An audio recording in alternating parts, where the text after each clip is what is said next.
इस महान कार्यक्रम के आयोजक गण, आगंतुक अतिथिगण एवं धर्म प्रेमी सज्जनों,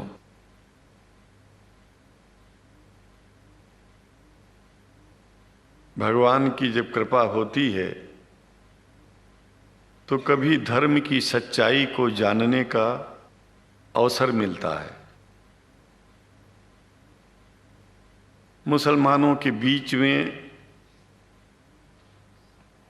लगातार कई वर्षों से हम जा रहे हैं और भारतवर्ष में एक नई प्रथा का प्रारंभ किया मैंने कि जब जगत गुरु शंकराचार्य भी मुसलमानों के बीच में जाकर के उनके प्रेम को समझ सके और इस्लाम की सच्चाई को जान करके इस्लाम को सारी दुनिया में एक इंसानियत का सबसे बड़ा पाठ सिखाने वाला धर्म मानने के लिए लोगों को समझावे।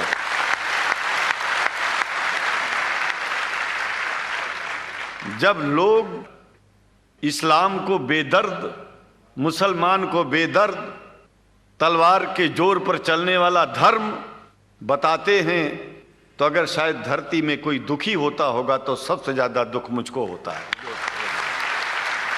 ये न सच्चाई है और न कभी ये सच्चाई हो सकती है। जिस इस्लाम ने पहला कलमा ही कुरान शरीफ का ये बताता है कि नहीं है इबादत के काबिल सिवाय परमात्मा के और कोई, ला इलाहा इल्लल्लाह मोहम्मद रसूल अल्लाह। भला आप बताइए, वेदों का रस निचोड़ करके मोहम्मद साहब ने परमात्मा की इबादत करके परमात्मा के पैगाम को एक ही कलमे में दे दिया। इससे बड़ा ग्रंथ दुनिया में और क्या हो सकता है। अगर कुरान के पहले कलमे को ही पढ़ करके हिंदू अपने धर्म का पालन करना चाहे तो उससे बड़ा धर्मात्मा शायद कोई नहीं होगा। कुरान को हमने गहराइयों में जा करके तो नहीं अनुभव किया, लेकिन कुरान के मानने वालों के हृदय की गहराइयों में जाके देखा कि अगर इस्लाम को पूरी दुनिया अगर स्वीकार कर ले तो इसमें कोई बुराई नहीं है। इस्लाम परमात्मा के द्वारा बताया गया सिद्धांत है। इस्लाम किसी व्यक्ति का अपना नियम नहीं है, अपना सिद्धांत नहीं है। कुछ लोग भेदभाव पैदा करने के लिए इस धरती पर मुसलमानों को बेदर्द कह देते हैं, इस्लाम को बुरा कह देते हैं। मैं कहता हूं उनसे बुरा इस दुनिया में कोई नहीं है। वो शैतान के बच्चे हैं, खुदा के बच्चे नहीं हैं। क्योंकि जहां तक मेरी अपनी पहुंच है, हमने वेदों को पढ़ा, पुराण को पढ़ा, शास्त्रों को, हिंदू धर्म ग्रंथों को पढ़ा। उसके बाद में मुसलमानों के बीच में जाना शुरू किया। हमने मुसलमानों से हाथ मिलाया तो हमारा विरोध किया गया। ये अंडा खाने वालों से हाथ मिलाते हैं, शंकराचार्य कैसे हैं। अरे हमने कहा कि तुम्हारी समझ में नहीं आ रहा है। वो 5 बार इबादत कर लेते हैं खुदा की, तुम घास खाते हो और एक बार भी इबादत नहीं करते हो, तो तुमसे बड़ा अधर्मी दुनिया में कौन है। तुम अपने अधर्म को देखो। किसी के पवित्रता के सिद्धांतों का विरोध करना पहला अधर्म है। आप क्या खाते हैं, कैसे रहते हैं, अगर हमें आप दुखी नहीं करते हैं तो आपसे बड़ा इंसान दुनिया में कोई नहीं है। हम घास खाएं और आपके दिल को चोट पहुंचाएं तो हमसे बड़ा अधर्मी कोई नहीं है दुनिया में।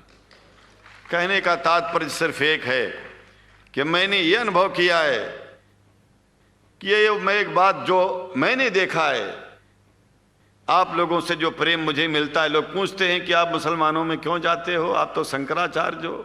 हमने कहा कि भाई मुसलमानों से पूछो कि हमसे इतना प्रेम क्यों करते हैं। वो हमसे जो प्रेम करेगा हम तो जाएंगे।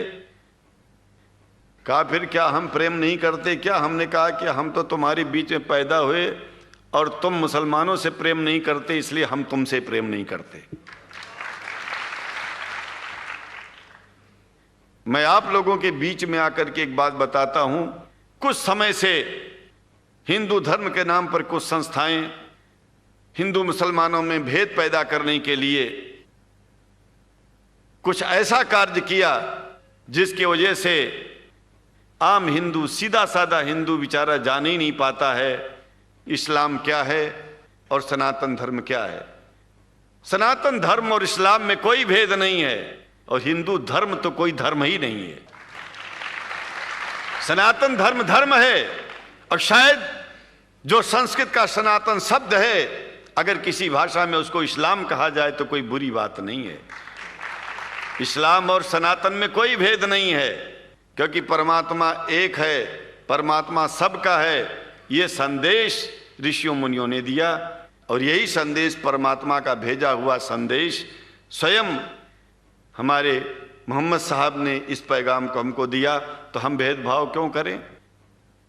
यहां पर भारत का मुसलमान, एक बात बिल्कुल मैं स्पष्ट बता रहा हूं आपसे, अगर भारत का मुसलमान सो गया तो भारत सो जाएगा।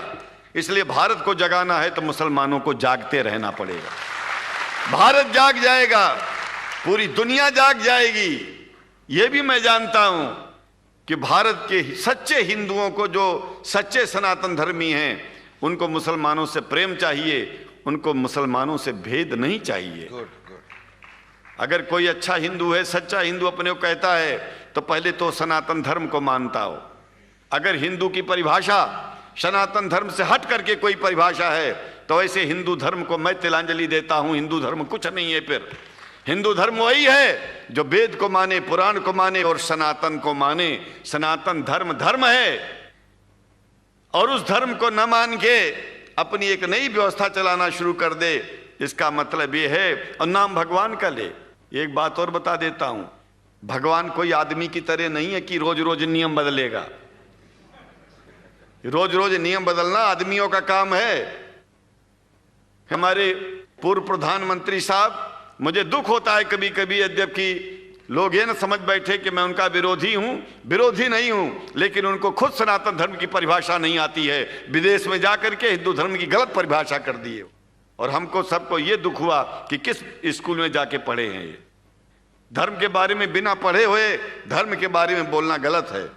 पहले धर्म को जान लेना चाहिए, फिर धर्म के बारे में बोलोगे तो प्रेम फैलेगा, शांति फैलेगी, इंसानियत सारे चारों तरफ, चारों दिशाओं में इंसानियत का प्रकाश होगा। और मैं तो कहता हूं कि अगर शंकराचार्य लोग सब मिलकर के इस विचार में स्थित हो जाएं कि सनातन धर्म वो धर्म है जो इस्लाम से अलग नहीं, इस्लाम वो धर्म है जो सनातन से अलग नहीं, और जो भेद पैदा होता है या राजनीति में होता है, साम दाम दंड भेद, ये राजनीति में है, धर्म में नहीं है। धर्म में है एको ब्रह्म द्वितीयो नास्ति, एकमेव द्वितीयम ब्रह्म ला इलाहा इल्लल्लाह। ये धर्म कहता है, ये धर्म की बात है। इसलिए हम भगवान की आराधना करते हैं, उपासना करते हैं। परमात्मा एक है, और परमात्मा बार बार नियम नहीं बदलता कि धरती पर इंसान बदलते जा रहे हैं तो परमात्मा अपना नियम बदलता चला जा रहा है। एक बात याद रखिएगा, जब से शुरुआत हुई होगी और जब तक ये दुनिया रहेगी, ईश्वर का सिद्धांत एक था, एक है, एक ही रहेगा। मानने वाले आपस में भेद पैदा करें तो इसमें उसका कोई दोष नहीं है। दोष तो उन लोगों का है जो लोग भेद पैदा करके प्रतिष्ठा पाना चाहते हैं। खास करके इतना जान लीजिए, धर्म भेद को मिटाता है और राजनीति भेद को बढ़ाती है। राजनीति का स्तर केवल राष्ट्र की व्यवस्था तक है, और धर्म पूरे विश्व के लिए है। राजनीति से केवल आप देश का हित कर सकते हैं, लेकिन अगर विश्व का हित करना चाहते हैं तो धर्म की आवश्यकता है। और वो धर्म कुरान में स्पष्ट रूप से अच्छी तरह से समझाया गया है, बताया गया है। हमें हिंदी की कुरान भी प्राप्त है, उपलब्ध है, आज अंग्रेजी की भी मिल गई है। और हम तो चाहते हैं, हाँ, कुरान शरीफ सारी दुनिया में अगर इस ग्रंथ को पहुंचाया जाए और पहुंचाना चाहिए। मैं तो मुसलमानों से एक जरूर बात कहूंगा कि आप लोग एक चीज का ध्यान दें, आपके पड़ोस में जिस भी भाषा को जानने वाला व्यक्ति रहता हो, जिस भी भाषा को, कोशिश कीजिए कि आप इस कुरान जैसे पवित्र ग्रंथ को उसको उसकी भाषा में पहुंचाइए। और मेरी समझ में सारी दुनिया में एक कुरान पहुंचेगा तो सारी दुनिया में शांति होगी, सारी दुनिया में अमन होगा, और सारी दुनिया में ऐसे ही इतने प्रेमियों के बीच में शंकराचार्य को पहुंचने में और बोलने में कोई दिक्कत नहीं होगी, संकोच नहीं होगा।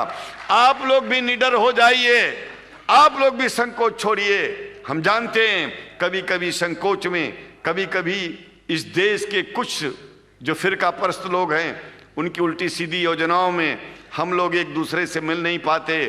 हम हाथ पसारे हुए आपके सामने खड़े हैं, आए हैं, हम आपको गले से लगा रहे हैं, लगाते हैं, दिल भी मिलाएंगे, गला भी मिलाएंगे, और जरूरत पड़ गई तो आप लोगों के लिए दिल कटाने की और सिर कटाने की जरूरत पड़ जाए तो इस्लाम की रक्षा के लिए शंकराचार्य आपका साथ देगा। क्योंकि शंकराचार्य जानते हैं इस्लाम धोखा नहीं है, शंकराचार्य जानते हैं इस्लाम बर्बादी का रास्ता नहीं है। शंकराचार्य को पता है कि जो वेद में लिखा है वही कुरान में लिखा है, इसलिए हमारा धर्म नहीं छूटेगा, हमारा धर्म और आगे बढ़ेगा। अगर हम मुसलमानों को अपना सगा मानते हैं तो मुसलमान परमात्मा का बनाया है, आदमी का नहीं। हिंदू जो अपने को कहते हैं वो भी जान लें कि वो परमात्मा के बनाए हैं, तो मुसलमानों से भेदभाव करना बंद कर दें और हमारी तरह सबसे प्रेम करें। डॉक्टर लखनार साहब, देखिए मैं अपरिचित था, जानता नहीं था, और मैं बड़ा प्रसन्न हूँ कि वो समय निकाले और यहाँ आए। उनको तो मैं धन्यवाद क्या दूं, मैं तो ये चाहूँगा कि परमात्मा उनको शक्ति दे कि हम लोगों को सबको ऐसे ही सुंदर दिव्य बड़ी सभाओं में संबोधित करते हुए और हम लोगों के ऊपर वो स्वयं कृपा बनाए रखें, और हम उनके साथ रहेंगे, जहाँ भी जरूरत होगी सदा जीवन में उनका साथ देते रहेंगे। इन्हीं शब्दों के साथ जीवन में अब जब भी याद करेंगे, जब तक मेरा शरीर है हम आपकी सभाओं में आते रहेंगे। ओम शांति ही शांति ही शांति। शुक्रिया, और अल्लाह ताला शंकराचार्य जी को हिदायत फरमाए।